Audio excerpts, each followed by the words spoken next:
bagaimana cara terbaik meneladani Rasul. Jadi itu topiknya, Abiko. Sunnah Nabi, apa itu sunnah, apakah semua yang dilakukan Nabi itu wajib kita teladani, dan sebagainya. Dan tentunya teman-teman kalau ada pertanyaan, mungkin di luar itu juga boleh, tapi yang jelas di awal ini kita akan diskusi sampai nanti menjelang maghrib, bagaimana kita meneladani Nabi Muhammad SAW. Abiko. Baik, bismillahirrahmanirrahim. Bismillahirrahmanirrahim. Sebelum kita berbicara tentang meneladani Nabi, saya dulu ingin mengemukakan satu hal, bahwa beliau itu dijadikan Allah sebagai teladan untuk umat manusia. Laqad kana lakum fi rasulillahi uswatun hasanah, teladan yang baik. Dalam konteks teladan yang baik itu, Nabi Shallallahu Alaihi Wasallam dibentuk kepribadiannya oleh Tuhan. Kalau kita merujuk ke pakar-pakar tasawuf, itu mereka menyatakan bahwa ada riwayat berbunyi kuntu nabiyan wa adam bainar ruhi wal jasad. Saya sudah disiapkan Tuhan menjadi nabi, sedang ketika itu Adam masih dalam proses antara jasad dan ruh, belum tercipta. Jadi itu tasawuf. Karena itu mereka berkata, ciptaan Tuhan yang pertama itu adalah Nur Muhammad.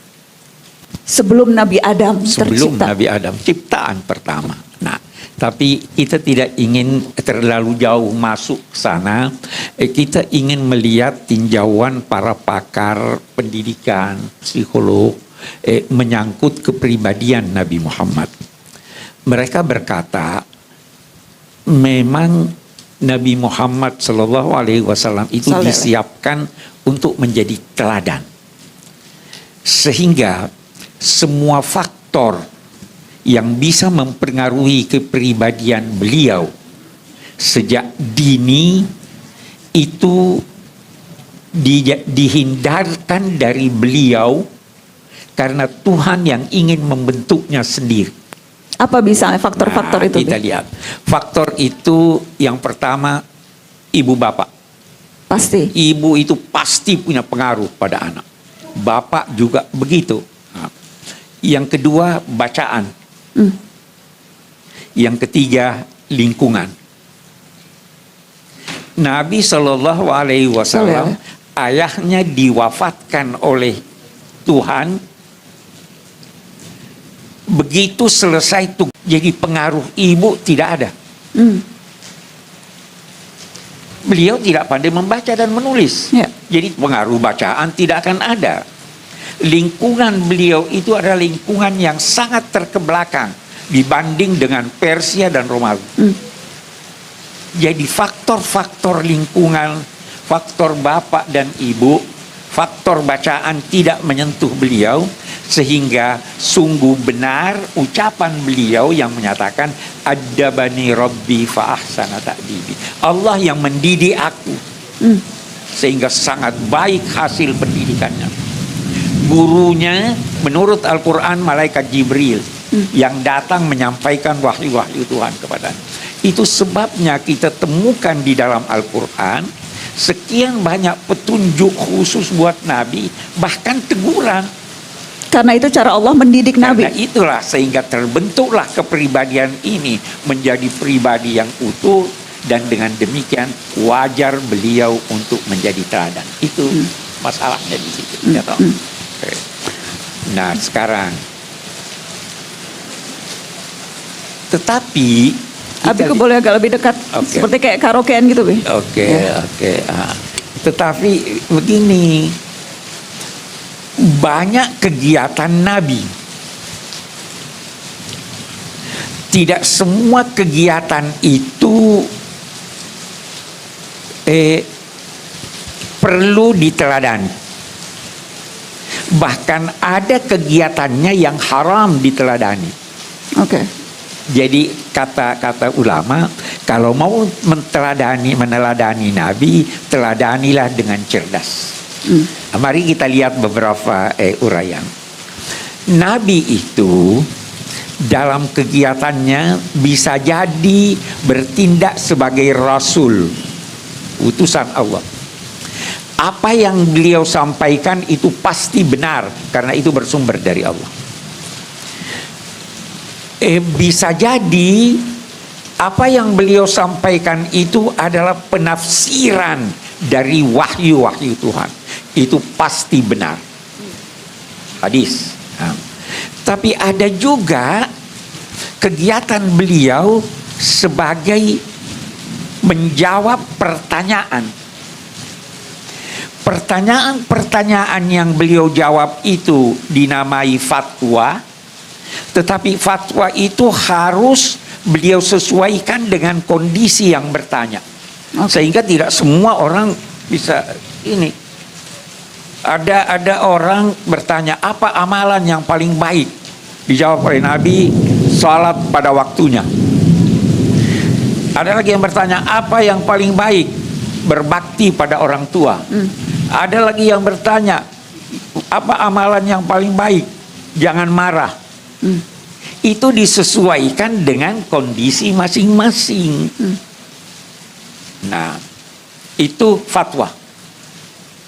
Ada seorang wanita datang bertanya pada Nabi, wahai Nabi, suami saya kikir, boleh enggak saya curi duitnya? Apa jawabannya, Bi? Nah. Tolong dicatat, Ibu-ibu. Kalau kita berkata jawaban Nabi ini fatwa, maka itu hanya berlaku untuk yang bersangkutan. Nabi menjawab, ambillah asal secara wajar. Tapi terkadang beliau itu menjawab bukan sebagai fatwa, tetapi penetap hukum. Ketetapan hukumnya itu berlaku buat semua. Kalau kita berkata tadi jawaban Nabi ini ambillah secara wajar, bahwa itu adalah ketetapan hukum, semua boleh ambil. Ini yang mana, Bi? Jadi boleh nggak ngambil? Kalau Abi pilih yang fatwa, tidak semua boleh ngambil.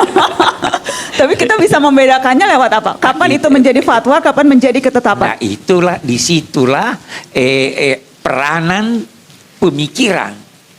Di sini ada ulama yang berkata itu fatwa, sesuai pemikirannya. Ada ulama yang berkata itu hukum, yang ketat berkata itu hukum. Atau dalam dua tanda petik, suami yang kikir berkata itu hukum, kamu tidak boleh. Tapi yang ini berkata itu fatwa, boleh, asal mengambilnya secara wajar. Jadi ini ya, ada lagi Nabi itu sebagai politisi. Dia menetapkan langkah-langkah politik yang tentu saja disesuaikan dengan kondisi beliau. Nabi melakukan perjanjian perdamaian selama 10 tahun. Apakah kita kalau berdamai dengan musuh harus 10 tahun? Tidak harus.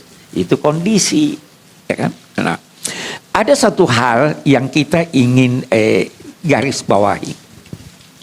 Kalau Nabi menyampaikan sesuatu berdasar Al-Quran dan hadis Nabi yang bersifat umum ini, atau fatwa, maka itu pasti benar. Tetapi kalau hukum, itu benar dari segi prosedur, belum tentu dari segi substansi benar. Kenapa?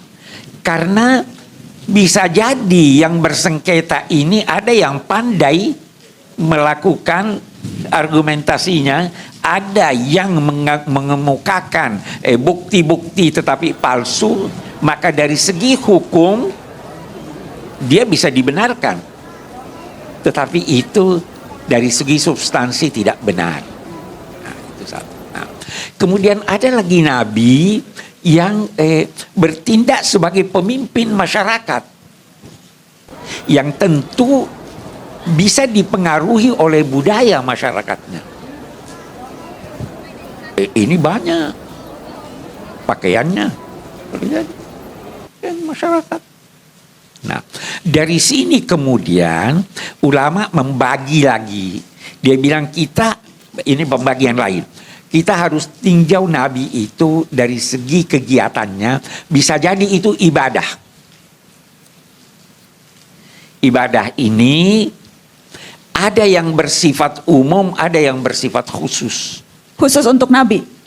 Umum untuk semua, khusus untuk Nabi. Kalau umum buat semua, itu wajar, baik untuk diteladani, dan tingkatnya ada yang wajib, ada yang sunnah. Oke. Ya toh? Salat 5 waktu, Nabi lakukan, wajib teladani itu. Ada yang sunnah, Nabi tahajud, wajar diteladani itu. Tetapi tunggu dulu, tahajudnya Nabi itu wajib. Bagi Nabi? Bagi Nabi, bagi kita sunnah. Jadi mau tahajud boleh, tidak mau tahajud boleh. Karena itu Nabi lakukan, tapi khusus buat Nabi. Oke. Saya beri contoh yang lain. Kita puasa, begitu maghrib dianjurkan segera berbuka. Boleh enggak sambung puasanya sampai besok? Haram. Nabi melakukan itu. Nabi nggak buka, Wi? Nabi tidak buka. Artinya sewaktu-waktu Nabi tidak buka, berlanjut. Kan masa Nabi itu makanan artinya terbatas, rumahnya ini. Oke deh, saya lanjut aja. Ya toh, itu contoh. Kita ambil contoh yang lain. Nabi menghimpun 5 orang, lebih dari 4 orang istri. Boleh enggak diteladani? Nggak. Khusus buat Nabi. Nana paling cepat kalau soal itu langsung nggak boleh. Ya. Ya kan? Kita bisa kembangkan lagi ini. Baik tidak, saya tidak katakan boleh atau tidak. Baik tidak menikah dengan anak yang belum dewasa. Tidak. Nabi menikah dengan Aisyah. Itu tidak wajar kita Diteladani. teladani. Itu ulama berkata, yang meneladani itu bodoh dan sombong. Dia bodoh karena tidak tahu mengapa Nabi menikah itu, dan dia sombong karena menganggap dirinya sama dengan Nabi. Ini ibadah. Ada lagi kegiatan beliau yang lahir dari kecenderungan beliau, tata cara yang beliau senang untuk lakukan. Ini tidak wajib diteladani. Apa contohnya? Saya beri contoh. Kalau berbicara menggigit-gigit bibirnya, menepuk-nepuk telapak tangannya dengan jarinya. Apa kita perlu teladani itu? Tidak harus diteladani. Kita ambil contoh yang lain. Ada, kalau itu beliau lakukan dan anjurkan kita untuk melakukannya, maka itu baik kita teladani. Kalau ada anjurannya, seperti contoh, kalau tidurlah dengan tangan begini dan diarah yang jangan menekan jantung. Ya. Itu cara yang Nabi usulkan. Kita wajar teladani itu. Kalau kecenderungan pribadi, Nabi senang makan paha kambing, bagaimana? Yang kata Baim wajib diteladani karena dia suka paha kambing. Silahkan suka, tapi jangan atas namakan Nabi. Kalau suka, silahkan. Tidak suka, jangan berkata ya kamu melanggar Nabi. Ya kan? Cara jalan Nabi, cara berpakaian Nabi, itu berkaitan dengan budaya masyarakat atau tidak? Pasti berkaitan. Tidak harus diteladani. Tetapi kalau orang meneladaninya karena cinta pada Nabi, maka dia dapat pahala. Bukan pahala karena pakai pakaian itu, tapi pahala karena cintanya pada Nabi. Jadi meneladani Nabi itu kita harus hati-hati sekali. Tidak semua apa yang kita baca, oh ini kita mau teladani Nabi, ini kita mau teladani. Apa contoh yang salah kaprah menurut Abi? Yang salah kaprah. mungkin salah satu yang salah kaprah sekarang karena orang tidak paham pakaiannya. Budaya. Budaya itu oleh agama ini dianjurkan untuk dipelihara. Tetapi budaya itu berbeda antara satu masyarakat dengan masyarakat lain. Yang dianjurkan untuk dipelihara adalah budaya setempat. Peliharalah budaya Indonesia. Budaya itu ada yang sesuai dengan tuntunan agama, ada yang tidak sesuai. Utamakanlah yang sesuai dengan tuntunan agama. Jangan utamakan budaya orang lain yang sesuai dengan tuntunan agama. Ya. Utamakan budayamu. Itu ajaran karena kita disuruh istilahnya itu ma'ruf. Laksanakan ma'ruf. Ma'ruf itu beda-beda, budaya itu beda-beda. Jadi jangan ambil budaya yang lain. Nah, sekali lagi kita berkata, kalau budaya itu kita contoh, tetapi tujuannya karena cinta Nabi, itu lain persoalan. Namun, sebenarnya sekian banyak kegiatan yang dapat kita lakukan mencerminkan cinta pada Nabi sekaligus bisa memelihara budaya kita. Itu pasti ada yang tidak setuju. Itu sebabnya Nabi suka pakai pici hitam. Ya kan? Pakai pici. Kita di Indonesia sholat pakai pici hitam. Di Mesir orang sholat tidak pakai pici. Saya lama hidup di Mesir tidak pernah pakai pici. Sampai di Makassar ibu saya lihat saya, kamu tidak pakai pici? Pakai pici, tidak boleh itu. Itu budaya setempat. Saya hormati itu. Itu jadi perlu berhati-hati sekali ketika kita berkata meneladani Nabi. Nah, apa yang paling bagus diteladani? Yang tidak ada perselisihan di situ. Akhlaknya. Teladani Nabi akhlak. Itu sudah ini. Abi gambarkan dong singkat aja, pasti banyak sekali sih kalau kita bicara akhlak Nabi. Tapi kalau menggambarkan indahnya akhlak Nabi, Bi, dari hal-hal sederhana atau hal-hal yang beliau lakukan. Iya, kalau kita bicara akhlak Nabi, yang pertama itu ada sangat hormat pada mitra bicaranya. Tidak pernah meluruskan kaki di hadapan sahabatnya. Sahabatnya pun tidak diluruskan. Ada sahabatnya yang sedemikian dia hormati sampai satu ketika Nabi mengulurkan kaki terus dia perbaiki duduknya. Kenapa begitu? Saya hormat pada dia. Tidak pernah berbicara pada orang dengan menoleh. Tapi kalau menoleh dengan seluruh badannya. Aduh, nah langsung gak enak nih Abiku. Harus gini ngadep ya. Ini kan kita terpaksa nih. Mestinya begitu. Oke. Ya. Seluruh badan, Wi. Nggak pernah cuma kepala. Tidak pernah cuma kepala. Itu lagi-lagi menunjukkan penghormatan. Ya, penghormatan. Kalau kita mau apa kamu? Kan kurang hormat. Sangat hormat. Bahkan diriwayatkan bahwa beliau berusaha menggunakan dialek mitra bicaranya. Jadi kira-kira kalau ketemu orang Jawa bahasa Jawa, bahasa Betawi kalau Betawi. Karena itu yang menjadikan orang simpati. Ya toh. Kalau menegur tidak pernah nuding. Paling kalau beliau tidak setuju, terlihat di antara dua dahinya ada urat. Oh, ini marah. Dan kalau menegur, beliau berkata, kenapa ada orang seperti ini ya? Tidak menyebut nama. Sehingga akhlak inilah sebenarnya yang menjadikan orang simpati pada dia. Memang pendidikan Tuhan ada. Lau kunta fazzan ghalizal qalbi lam faddu min hawlik. Kalau kamu punya ucapan kasar, hatimu keras, orang akan lari dari kamu. Tapi karena ramah tamahnya ininya segala, ada orang-orang yang memeluk Islam tanpa kenal ajaran Islam. Dia hanya lihat Ma hadza biwajhi kadzab. Ini orang wajahnya bukan wajah pembohong. Bukan wajah pembohong. Ini pasti orang jujur.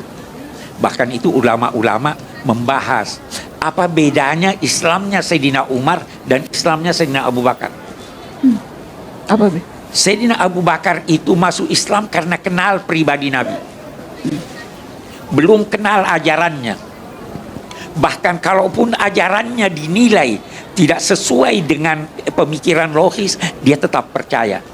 Buktinya apa? Waktu ada orang berkata pada dia, "Hai Abu Bakar, itu kau punya teman mengaku pergi Isra kembali lagi." Jawabannya apa? Kalau dia yang ucapkan itu, saya percaya. Jadi dia percaya sebelum percaya ajarannya. Kalau Sayyidina Umar tidak.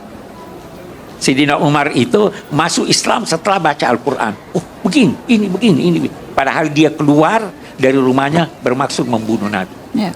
Nah, jadi ada orang yang percaya hanya melihat akhlak Nabi. Ini orang tidak mungkin orang jahat. Ini ucapannya begini, ini baik. Ini sikapnya begini baik. Itu Khadijah radhiyallahu anha waktu Nabi kembali dari Gua Hira, gemetar ini. Saya mendapat kejadian. Dia bilang tidak mungkin Tuhan akan tidak membantu kamu.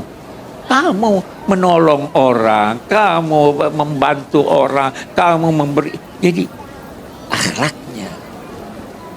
Dan memang beliau datang untuk menyempurnakan akhlak.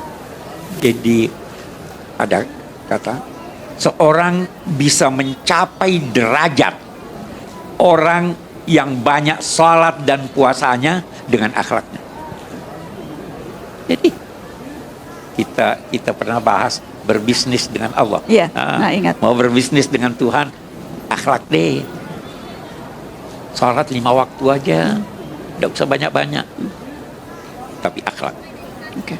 Mana akhlak pada Tuhan, akhlak pada orang tua, akhlak pada binatang, akhlak pada tumbuh-tumbuhan. Semua ada akhlak. Nah itu meneladani Nabi. Oke. Abiku udah banyak pertanyaan yang masuk, baik yang nonton via live streaming udah ada nih di sini saya mau bacakan. Tapi sebelumnya mungkin saya ngasih kesempatan dulu ke teman-teman yang ada di sini di rumah Kak Ella dan Kak Fikri, kalau ada yang mau bertanya bisa langsung tanya, dan juga ada pertanyaan yang masuk lewat Zoom dan yang masuk lewat YouTube. Apakah ada yang mau bertanya di sini dulu atau aku tampung dulu? Oke. Bi, ini ada pertanyaan dari Fadlan Zuhdi. Assalamualaikum Mbak Najwa. Waalaikumsalam. Mohon jawaban dari Abi. Apakah setelah sholat berjamaah merupakan sunnah Nabi untuk memimpin doa jika bertindak sebagai imam? Memimpin doa begini. Nabi tidak selalu memimpin doa, tapi beliau memimpin doa. Bahkan ada ucapan Sayyidina Umar. Dia minta izin dari Nabi, wahai Nabi saya mau pergi tawaf. Apa kata Nabi? La tansana min du'aika ya akhi. Jangan lupa doakan saya. Dia minta pada Sayyidina Umar. Kata Sayyidina Umar, itu ucapan saya tidak bisa lupakan seumur hidup. Nabi minta saya doakan. Ya toh. Nah, jadi setiap orang bisa berdoa. Itu sebabnya juga yang menjadi imam tidak harus orang yang terpandai. Ada asalnya biasanya. Nggak harus terpandai tapi yang pandai. Terpandai. Ada satu kiai besar, ada satu mahasiswa suaranya bagus, ini biarkan dia. Oke. Gitu. Saya ada anak meninggal ibunya. Dia minta saya jadi imam salat gaib. Saya bilang tidak, kamu lebih baik dari saya. Iya toh? Itu. Okay. Jadi tidak harus selalu Nabi. Ya toh? Ya. Oke. Abiko ini yang nonton macam-macam Bi. Ada dari Bogor, aku mau nyapa teman-teman di Bogor, Banjarmasin, Mamasa, ada yang dari Berau, ada yang dari Hong Kong, ada yang dari Australia, ada jauh banget dari Kazakhstan juga nonton Bi. Waduh. Assalamualaikum. Gimana puasanya di sana teman-teman yang jauh-jauh? Mudah-mudahan lancar semuanya. Ada satu pertanyaan lagi sebelum nanti buka ke yang lain. Oh, tapi ini sebetulnya udah Abi jawab sih Bi. Nah, yang soal berpakaian, ingin bertanya ke Abi, mencontoh cara berpakaian Nabi itu termasuk bagian dari sunnah, misalnya memakai surban bagi laki-laki. Tadi Abi udah jawab. Iya. Abi udah jawab ya teman-teman. Disesuaikan dengan budaya setempat. Apakah ada yang ingin bertanya di sini? Sebelum aku menjawab pertanyaan-pertanyaan yang juga masuk lewat Zoom, lewat YouTube, silakan teman-teman kalau ada yang ingin bertanya. Baik, kalau gitu aku nanya dulu. Bi, dari Hafiz Muhammad. Kita udah pernah bahas ini, fenomena taklid buta dengan orang-orang yang dibilang keturunan Nabi. Bagaimana kita menyikapi orang-orang yang mengaku keturunan Nabi? Apakah bila kita tidak menghormatinya sama dengan tidak cinta pada Nabi? Cinta itu dalam hati. Ya toh. Kita tidak bisa mengukur si cinta ini atau cinta itu hanya dari segi lahiriah. Bisa saja ada seorang suami istri, suaminya berkata, aku cinta padamu padahal tidak cinta, ya toh? Ya, ada gombal, ya. Tapi ada ungkapan. Engkau mengaku mencintai Rasul, padahal amalanmu tidak sesuai dengan amalan Rasul. Siapa yang mencintai seseorang, pasti dia selalu akan mengikutinya. Jadi lihat saja, ada orang mengaku keturunan Nabi tapi amalnya tidak sesuai dengan tuntunan Nabi, ya tidak harus dihormati dong orang. Ada orang yang bukan keturunan Nabi tetapi amalnya sangat baik, ya wajar dihormati dan wajar dicintai. Nah, kita sekarang ketiga, ada orang keturunan Nabi, amalnya baik, ininya baik, kita beri dia penghormatan. Sekali kita menghormati pribadinya yang baik itu, sekali kita menghormati karena dia punya hubungan dengan Nabi. Jadi, mudah-mudahan bisa menjawab ya. Ini yang bertanya Hafiz Muhammad. Ada yang bertanya lewat Zoom, Mas Insan Pratama. Hai Mas Insan. Izin bertanya Abi, jika terkait pilihan politik, apakah pilihan-pilihan politik Nabi, apakah itu termasuk fatwa, pengaturan, atau kondisional pada masa kekhalifahan pada masa itu? Saya tadi katakan politik itu tidak bisa dijadikan dasar untuk memilih. Politik itu berkaitan dengan situasi, berkaitan dengan kemaslahatan, sehingga bisa jadi ketetapan Nabi itu berlaku untuk masa beliau, setelah berubah. Itu sebabnya kalau kita bicara politik, pemilihan pimpinan aja sudah beda-beda, ya kan? Nabi tidak menetapkan Sayyidina Abu Bakar dipilih kelompok, Sayyidina Umar ditunjuk, Sayyidina Utsman panitia, Sayyidina Ali, itu seterusnya. Dalam soal politik seperti itu. Oke. Apakah saya ingin lempar lagi sebelum saya bertanya ke Abi? Ada teman-teman yang ingin bertanya? Baik, Abiku, kalau contoh-contoh teladan Nabi selama bulan Ramadan yang bisa kita ikuti, Bi? Apakah ibadah atau yang lainnya selama Ramadan yang spesifik dilakukan Nabi yang bisa kita teladani? Yang spesifik dilakukan Nabi itu tadarus. Beliau bertadarus dengan Jibril, malaikat Jibril, dan dikatakan pada tahun terakhir itu beliau bertadarus 2 kali. Nah, hanya saya ingin garis bawahi, tadarus itu dicontoh oleh sahabat, tapi tadarus itu adalah bukan sekedar membaca. Tadarus itu mempelajari apa kandungan ayat itu dan berusaha mengamalkannya. Itu tidak dilepas oleh Nabi. Tentu yang tidak dilepas oleh Nabi, salat.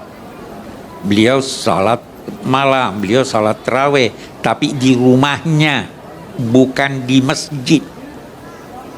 Nabi salat tarawih di rumahnya? Salat tarawih di rumahnya 3 kali di masjid, terus orang berdatangan, akhirnya beliau salat di rumah. Nanti masa Sayyidina Utsman banyak orang di masjid, dia lihat semua salat sendiri-sendiri, beliau lantas menganjurkan biar ada imam, biar kalian ikut semuanya. Yang manapun kita lakukan itu baik. Hanya di masa pandemi di rumah lebih baik. Oke. Berbuka kan Nabi bilang selalu dengan kurma. 3 selalu ganjil atau gimana Bi? Sebenarnya ganjil itu disukai Nabi. Innallaha witrun yuhibbul wit. Tuhan itu ganjil, dia suka yang ganjil.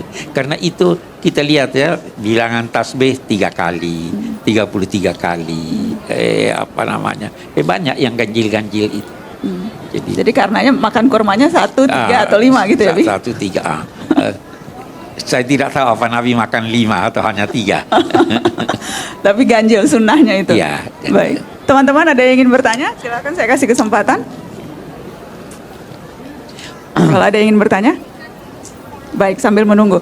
Abiku, kalau kita bicara Nabi, Nana ingat kita pernah membahas ini spesifik waktu itu Maulid. Dan itu banyak sekali yang kemudian senang menggambarkan pembawaan dan fisik Nabi. Itu kan selalu rasanya menggetarkan hati. Bagaimana sih wajah Nabi, bagaimana rambutnya, bagaimana? Sebelum sampai ke sana, ada orang berkata bahwa Nabi Yusuf itu adalah manusia yang paling tampan. Ya, betul, beliau sangat tampan. Tetapi Nabi lebih tampan. Hanya bedanya apa? Ini saya dapat dari guru saya. Bedanya bahwa Nabi terlalu berwibawa sehingga orang tidak bisa menatap beliau. Sahabat-sahabatnya lihat beliau itu tunduk. Jadi wibawanya menutupi keindahannya. Kalau Nabi Yusuf tampan, tapi kita hormati beliau Nabi, beliau ini, tapi wibawanya tidak sebesar wibawa Nabi. Buktinya apa? Dia disuruh keluar oleh Zulaikha, keluar, orang lihat dia dan sebagainya. Jadi itu wibawa itu tidak ada. Nabi itu tampan dan berwibawa. Nah, yang kedua, Nabi SAW itu mencintai sebelum dicintai. Mencintai sebelum dicintai. Guru begitu. Jadi kalau ada yang salah, kecintaan Nabi kepadanya menegurnya dengan baik, sehingga yang ditegur menerimanya dan respect pada Nabi. Ada orang dari pegunungan, dulu masjid belum kayak kita sekarang bersih dan sebagainya. Dia maaf buang air kecil di areal masjid. Sahabat-sahabat biarkan dia lanjutkan itu. Setelah selesai baru diberitahu, ini tempat bukan tempat buang air kecil, ini tempat buat salah. Jadi menegurnya itu menimbulkan simpati. Karena cintanya? Ya, karena cinta. Karena cinta pada manusianya. Jadi itu kan ada ungkapan, kita benci penyakit bukan orang sakit. Iya kan? Kita benci keburukan, bukan orang yang berbuat keburukan. Nabi begitu. Nah, dan tampan sekali. Ada riwayat menyatakan, ini mungkin agak orang yang jarang membaca sirah tidak tahu. Katanya, saya tidak pernah melihat sosok yang begitu tampan yang, baru dilukiskan Nabi, yang rambutnya terurai, teratur sampai ke ujung telinganya, dan dia memakai baju merah. Jadi Nabi pernah pakai baju merah loh. Ma ra'aitu min dhilimmatin sauda fi hullatin hamra ahsana min Rasulillah sallallahu alaihi wasallam. Saya tidak pernah lihat satu orang yang rambutnya terurai dan memakai baju merah yang lebih indah dari Nabi sallallahu alaihi wasallam. Jadi, nah ini ini apa nih, Tuhan ciptakan begitu sehingga sosoknya sudah menjadi daya tarik. Sosoknya menjadi daya tarik sebelum ajarannya. Karena itu ada orang-orang yang murtad begitu Nabi meninggal. Sudah tidak ada. Tuhan menginginkan kita itu mencintai Nabi karena ajarannya. Baru kemudian karena sosoknya. Jadi sangat indah. Oke, Abiku, ini ada pertanyaan dari Wildan Lukman. Assalamualaikum Mbak Nana dan Abi Quraisy. Izin bertanya ke Abi, Rasulullah tidak pernah berinteraksi secara langsung dengan ayahandanya. Jadi bagaimana sunnah atau teladan Nabi terhadap seorang ayah atau bapak yang benar-benar dicontohkan oleh Rasul? Banyak sekali. Jadi memang Nabi tidak berinteraksi dengan ayah beliau. Tetapi dari tuntunan-tuntunan Al-Quran, kita akan menemukan sekian banyak tuntunan bagaimana berinteraksi dengan orang tua walaupun non muslim. Itu ada di Quran. Wasahibhuma fid dunya ma'rufa. Temani orang tuamu dengan baik selama kehidupan dunia ini, selama dia tidak memaksa kamu untuk memeluk kemusyrikan. Itu yang Nabi praktekkan dan itu yang Nabi ajarkan. Ada seorang anak, kita lihat ini orang tua. Ada seorang anak mengadu pada Rasul, orang tua saya selalu minta duit. Jadi dia katakan, panggil ayahmu kemari, biar saya mau tanya dia. Sebelum orang itu sampai, malaikat Jibril turun. Wahai Nabi, sebelum kamu tanya dia, sebelum kamu minta penjelasan dari dia, tanya dia. Apa yang terbetik dalam hatimu sewaktu engkau berjalan memenuhi panggilan?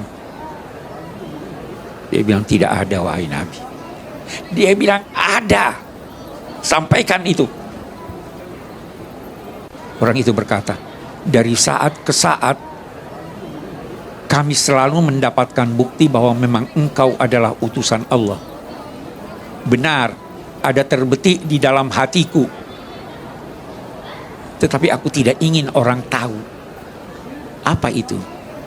Aku mengeluh, anakku ini tidak memperlakukan aku dengan baik. Padahal aku tidak minta kecuali diperlakukan sebaik perlakuan orang terhadap tetangganya. Tidak minta apa-apa. Jadi bagaimana? Dia ceritakan apa yang di unek-uneknya. Nabi terus panggil anaknya, hei, engkau dan hartamu milik ayahmu. Engkau dan hartamu milik ayahmu.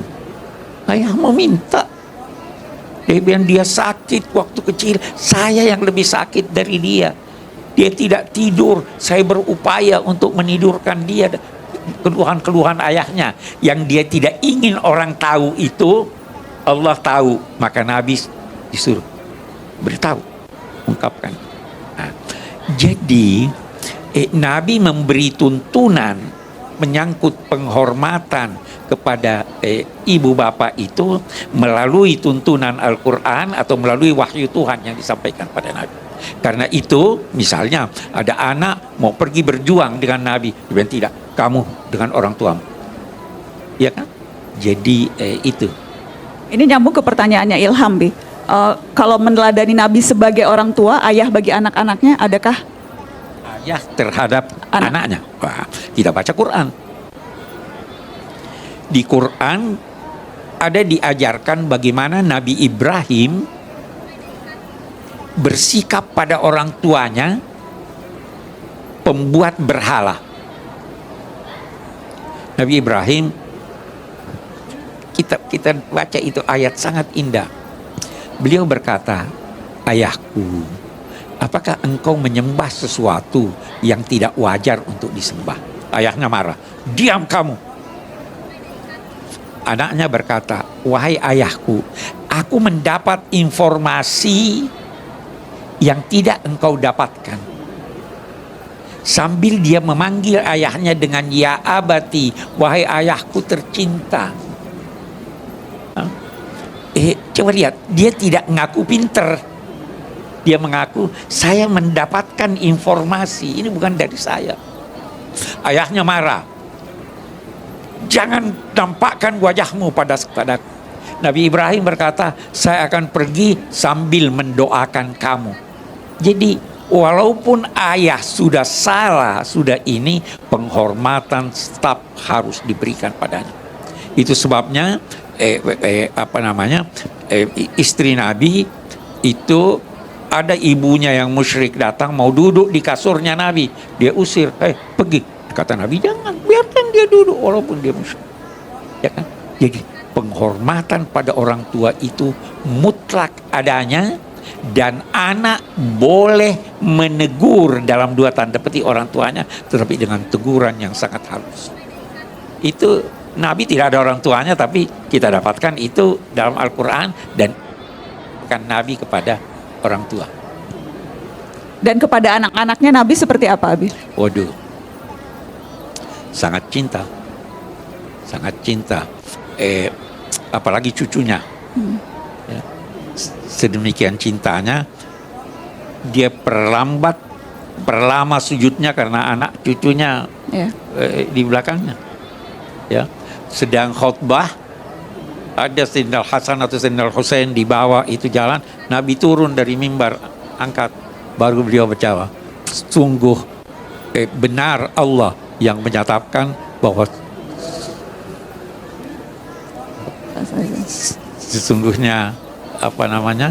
sesungguhnya anak-anak itu fitnah, ujian buat kita. Oke, baik. Teman-teman, apakah ada yang ingin bertanya? Saya ingin kasih kesempatan. Ya, Mbak Dayang, silakan. Ini tidak apa-apa suaranya. Bukan. Silakan, Mbak Dayang. Melengkapi pertanyaan tadi, kalau akhlak